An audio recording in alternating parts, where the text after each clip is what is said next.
Come, sit down. You look like you've been running from something. No? Well, you will be by the time I finish the story. Pour yourself some coffee if you'd like. It's going to be a long night. And trust me, you're going to want to stay awake after hearing this. I need to tell someone. I've kept this inside for 3 weeks now, and it's eating me alive. Maybe saying it out loud will help. Maybe it won't. But I can't carry it alone anymore. 3 weeks ago, I heard my mother's voice. That doesn't sound strange, does it? Except my mother has been dead for 30 years. I was 7 years old when she died. 7 years old when I found her at the bottom of the basement stairs, her neck broken, her eyes open and staring at nothing. They said it was an accident. She'd been doing laundry, must have tripped, fell down the concrete steps. Quick, painless, they told me. Though I don't know how they could know that. I don't know how anyone could know what those last seconds felt like as she tumbled through the dark. After she died, my father sold the house within a month. We moved across town, start over, never talk about what happened. He remarried 2 years later. Life went on. Or at least it pretended to. But last month my father died too. Heart attack. Sudden. He left me everything, including something I never expected to see again. The old house. He bought it back 15 years ago and had been renting it out. I had no idea. He never told me. The renters had just moved out. The place was empty. And according to the lawyer, I now own the house where my mother died. I should have sold it immediately, put it on the market, taken whatever money I could get and walked away. That would have been the smart thing to do. The sane thing. But I couldn't.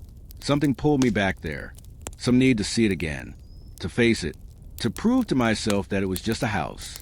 Just wood and brick and old memories. Nothing more. So I went back. On a Tuesday afternoon, with bright sunshine and birds singing. Safe. Normal. I unlocked the door and stepped inside. The house smelled like dust and old carpet. The furniture was gone. The walls were bare. It looked smaller than I remembered. Isn't that always the way? The places that loom so large in our childhood shrink when we see them as adults. I walked through the rooms. Living room. Kitchen. The bathroom where I used to brush my teeth standing on a step stool. My old bedroom. Now just an empty box with stained carpet and holes in the walls where posters used to hang. Everything was fine. Everything was normal. Just an old, empty house. I actually laughed at myself for being nervous. And then I saw the basement door. It was in the kitchen, same as I remembered. Same white paint, now yellowed and chipped. Same brass doorknob, now tarnished and loose. I'd avoided looking at it directly until that moment, kept it in my peripheral vision. But now I was standing right in front of it, and I couldn't look away. I didn't want to open it. Every instinct I had screamed at me to leave, to walk out the front door and never come back. But I'd come here to face this, hadn't I? I'd come here to prove that there was nothing to fear. So I opened the door. The smell hit me first. Damp concrete, mildew, and underneath that, something else. Something sweet and rotten that I couldn't identify. The light switch was at the top of the stairs. I flipped it. Nothing happened. The bulb must have burned out. I turned on my phone's flashlight and shone it down into the darkness. Wooden stairs, same as always. Concrete floor at the bottom. Shadows in the corners where the light couldn't reach. It's just a basement, I said out loud. My voice sounded small and ridiculous in the empty house. I started down the stairs. Each step creaked under my weight.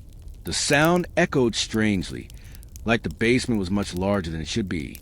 My flashlight beam bounced with each step, making the shadows dance and shift. Halfway down, I stopped. Something felt wrong. The air was too cold, too still, like the basement was holding its breath. Waiting, I should have turned around. Should have gone back up those stairs, out of the house, and never returned. But I didn't. I kept going down. When I reached the bottom, I swept my flashlight around the space. Empty. Just concrete walls, concrete floor, a few old shelves against one wall. The furnace in the corner, silent and dark. Nothing scary. Nothing unusual. I let out a breath I didn't know I'd been holding. See? Just a basement. Just the place where a tragedy happened 30 years ago. Sad, but not supernatural. Not dangerous. I was about to head back upstairs when I heard it. A voice. Faint. Distant. Coming from somewhere deeper in the basement. Past where my light could reach. Michael. My name. Someone was calling my name. A woman's voice. Soft. Familiar. Michael, honey, can you help me? My blood turned to ice. Because I recognized that voice. Even though I hadn't heard it in 30 years. Even though it was impossible. It was my mother's voice. I need your help, sweetheart. I can't get up. Can you help Mommy? The voice was coming from the darkest corner of the basement. The corner where my father had found her body all those years ago. My hand was shaking so badly, I nearly dropped my phone. The flashlight beam jerked wildly across the walls. Michael, are you there? It's so dark down here. I'm scared.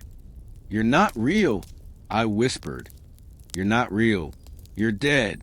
You've been dead for 30 years. Please, honey. It hurts. My neck hurts so badly. Help me up. Help Mommy up. I should have run. Should have bolted up those stairs and out of that house. But I didn't. Because that voice, it sounded so real. So much like her. And somewhere in my chest, in that part of me that was still 7 years old, still missing his mother, still wondering if he could have saved her, that part of me wanted to believe. I took a step toward the corner. Then another. My flashlight shaking. My breath coming in short gasps. That's it, baby. Come closer. I can almost see you now.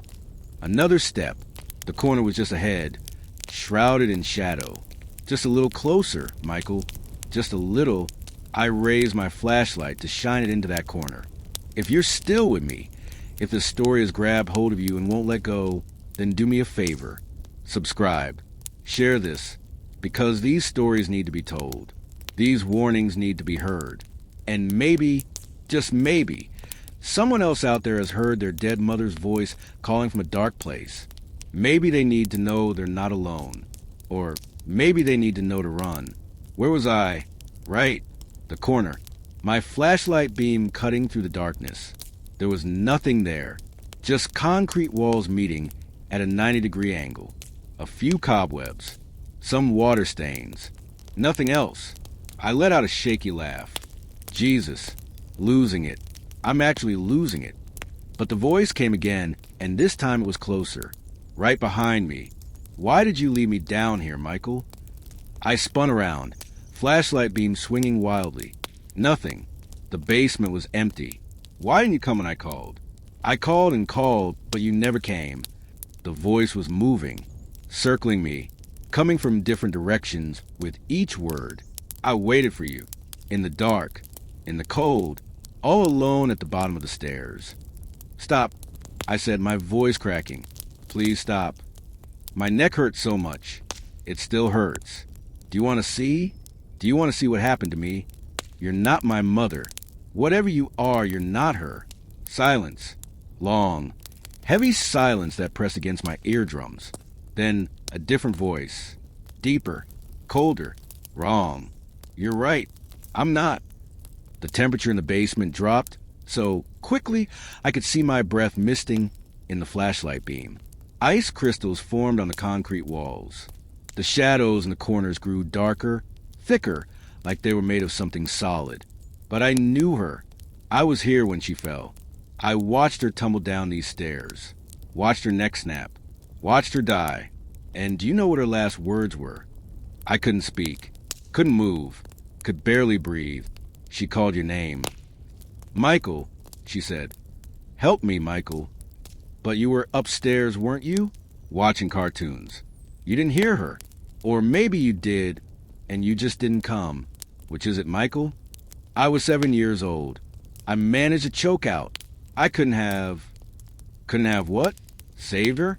You're right. You couldn't have. Because she was already dead. Had been dead for 3 hours when your father came home and found her. 3 hours she lay at the bottom of these stairs, eyes open, staring up into the dark. 3 hours for me to learn her voice, her memories, her love for you. Something moved in the darkness beyond my flashlight beam. A shape, Tall. Wrong. Not quite human. I've had 30 years to perfect it. 30 years alone down here, practicing. Waiting for someone to come back. Waiting for you.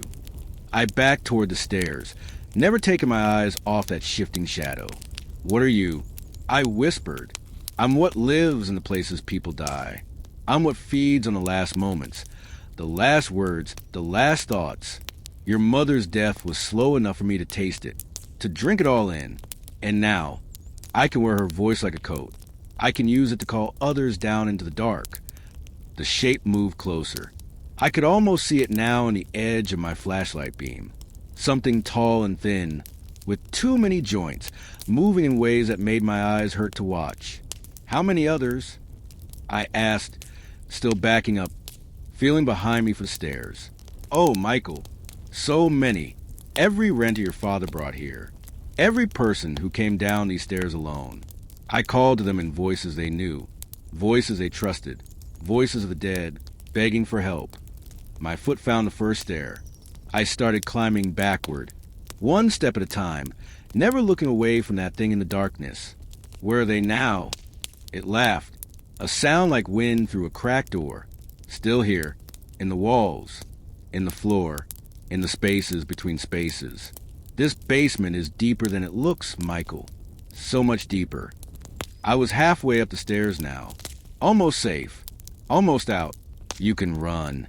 It said, the voice shifting, changing, becoming my mother's voice again. But I'll always be here. In this house. In this basement. Waiting. And one day, you'll hear someone you love calling from the dark. And you'll come back.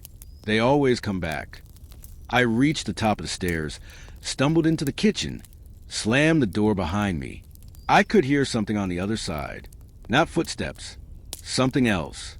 Like 1,000 whispers, all speaking at once. I ran out of the house, into my car, and I didn't stop driving until I was 50 miles away. That was 3 weeks ago. I should have burned the house down.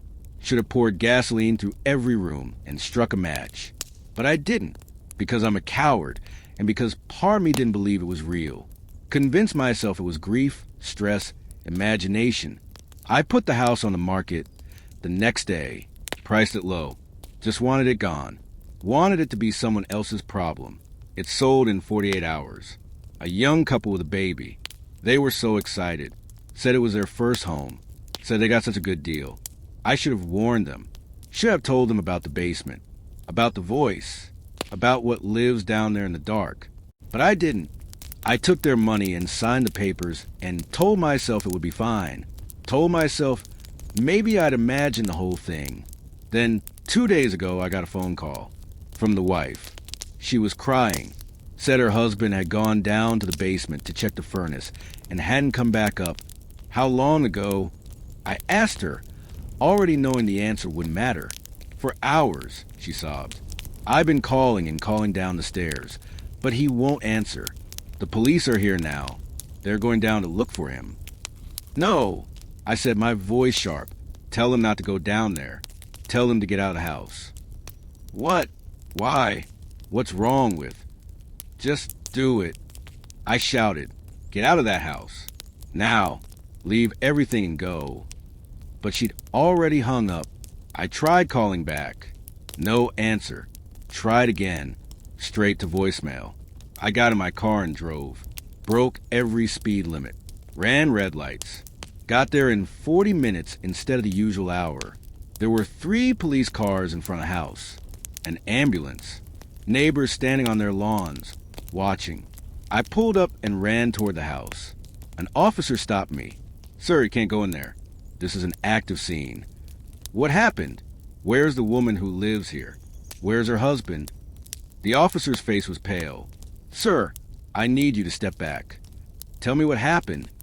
He looked at his partner, then back at me. We found the husband in the basement. He didn't make it. My legs almost gave out. How? His neck was broken, like he fell down the stairs. But the officer hesitated. He was at the bottom, but his body was positioned wrong, like he'd been trying to crawl away from something. And his fingernails were all torn off, like he'd been clawing at the concrete. Where's his wife? She ran down after him when he didn't answer. We tried to stop her, but he shook his head. 2 of my fellow officers went down to get her. That was 20 minutes ago. They're not responding to radio. We got a tactical team suiting up now. Don't send anyone else down there, I said. Please, you have to listen to me. Sir, I appreciate your concern, but we have protocols. A scream cut through the air, coming from inside the house. A woman's scream, abruptly cut off.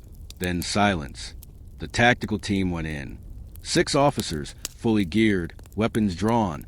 I watched from behind the police line as they entered the house. Watched the flashlight beams playing across the windows. 15 minutes passed. Then 30. No communication. No one came out. They sent in another team. Then another. Each one disappeared into that house like it was swallowing them whole. Finally, someone made the decision I should have made 3 weeks ago.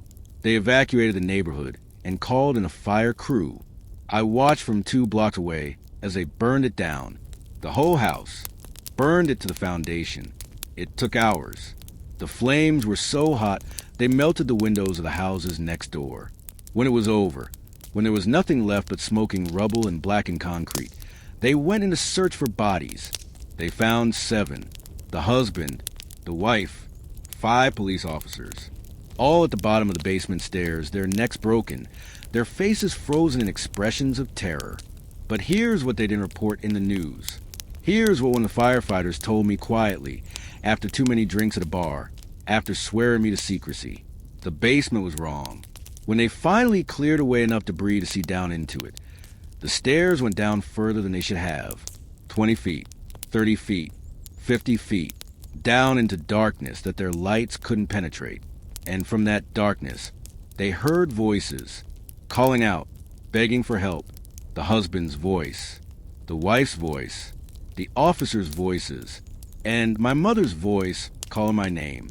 They sealed it, poured concrete over the entire foundation, 3 feet thick, put barriers up, posted warnings, condemned the land.